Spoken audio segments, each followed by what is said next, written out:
that you're not having any serious symptoms that require you to go into a hospital, then you're going to recover from this infection at home.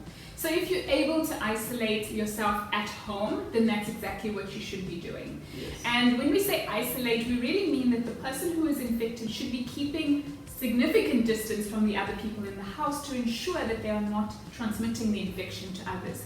So this is going to be different depending on individual people's circumstances.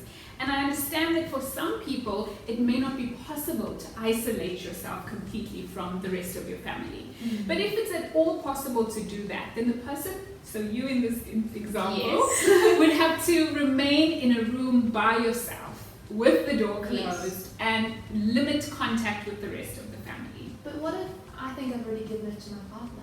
Then do I just go on as normal in that household?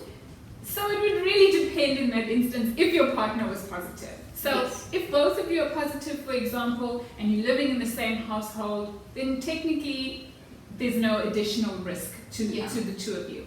However, if one partner is positive and the other is negative, then there's always a risk for the negative partner to contract the infection. Yes. And especially we worry about people, for example, who are elderly and people with underlying chronic medical conditions, things like diabetes and high blood pressure, for example. We worry about those people contracting this disease and developing more serious symptoms as a result of this infection. So it's extremely important to protect especially those who are vulnerable. And so aside from making sure that you are separated from everybody else in the house, it would be important to observe everything else, right? So Yes. wearing your face mask, especially when you are in contact with other people in your home. Of course, if you're by yourself in the room, there's no need to wear the mask. No.